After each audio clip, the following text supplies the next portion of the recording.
eles também...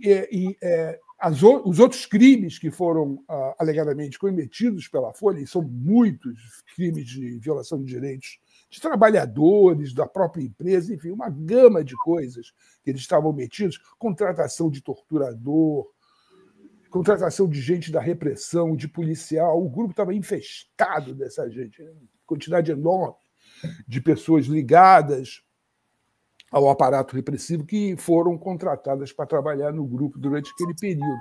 E eles foram justificando tudo isso, sabe? Então, para responder especificamente a tua pergunta, né? Então, eu entrei porque eu achei o projeto importante, eles fizeram, aqui está o material, monta uma coisa.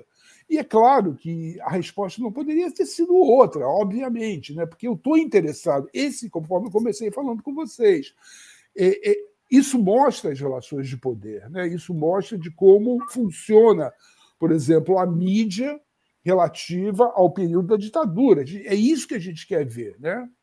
O toma lá da cá, você me dá isso, mas você ganha isso. Vocês não podem imaginar, ou vocês podem imaginar, que entre 60 e o grupo, o Frias e o Caldeira, eles compram a Folha em 62, 2 anos antes do golpe. E se você pegar a partir do golpe, em 64 até 69, eles não tinham a menor noção do que era imprensa. Eles era banco, construção, imobiliário, o diabo. Mas eles eram ligados ao IPES, e o IPES encorajava os empresários a entrar nessa coisa de imprensa, porque eles queriam... O IPES dizia, olha, vamos brigar com as mesmas armas que o outro lado, e a arma aí era a imprensa. Eles compram isso, eles compram esse jornal, que estava falindo, basicamente, foi de São Paulo, e em um período de 5 anos, 64 e 69, o grupo vira um império midiático. Eles compram 7, 8 outros jornais, né? Compram 2 canais de televisão, várias rádios, se expandem de uma maneira extraordinária. E aí está a resposta, né? Toma lá da cá. Eles dançam conforme a música. Então, é isso. Eu entrei pela complexidade e pela loucura que é essa história, né?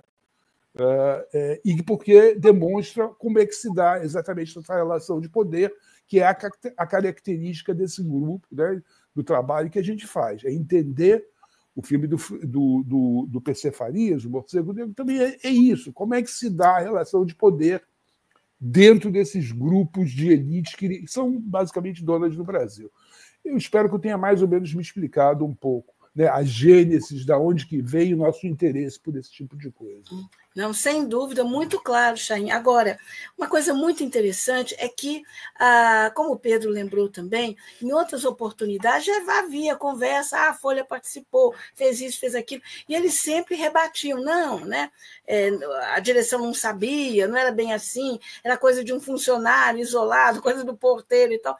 E com a pesquisa e com o documentário, fica muito claro que não há a menor chance de alguém que não tivesse total cobertura da direção emprestar carro para doicode. É claro. Até mesmo porque, Ângela, porque as pessoas, vamos dizer assim, chaves da repressão, como o delegado Sérgio Paredes Fleury, né? O Papa do DOPS de São Paulo. Era amigo da casa. Ele frequentava as festas. Ele frequentava o grupo assiduamente, o próprio Boyleson, né? Exatamente. Estava metido ali, eles eram amigos. O Boyleson tinha um certo domínio, e o documento que eu citei lá atrás para as pesquisadoras, quando elas me contactaram primeiramente, falei, olha esse documento, que é um documento sobre um documento sobre um negócio chamado xisto bituminoso, que não é o caso, era uma coisa que queria se implantar no Brasil, e Boyleson falou assim, olha, vocês não publiquem nada, isso está no documento do DOPS, vocês não publiquem nada sobre xisto bituminoso, vocês estão proibidos de publicar qualquer coisa sobre isso falando por Frias, porque isso vai afetar os negócios do Grupo Ultra. Isso vai afetar os nossos negócios de gás. Então, não publiquem sobre isso. E no documento estava lá. E o documento diz claramente, o documento vai ser mostrado no episódio 3, eu acho, Que a gente diz textualmente, olha, o cara tinha relações com Frias e, de certa maneira, era amigo e mandava um pouco, porque o cara não publicou nada sobre o cisco bituminoso. Então, é claro, Ângela e Pedro, você não vai ter coisas assim, memorandos de assim, eu vou colaborar com o DOI-CODE porque é uma boa para a empresa. Isso, obviamente, você nunca vai achar, porque ninguém é idiota de botar isso num papel. Né? Então, o que você tem que fazer? Você tem que examinar esse quebra-cabeças, né? Essas relações que não são, às vezes, muito explícitas, né? Por exemplo, com os americanos. Né? O Frias frequentava o consulado de São Paulo com muita frequência. Aí você pensa assim, bom, alguma coisa ele deve ter ganho. E aí você verifica que, em 66, o BID, o Exim Bank, através da USAID, faz um empréstimo multimilionário para o grupo comprar novas retativas e acaba se tornando o primeiro jornal brasileiro que imprime em offset em cor. Né? Isso é do empréstimo. Então, esse tipo de coisa é que o documentário traz. A gente mapeia esse quebra-cabeça. Você está entendendo? A gente constrói... São coisas que estão aqui e ali e que a gente, de alguma maneira, tenta construir uma estrada para atingir essas coisas. E outra coisa,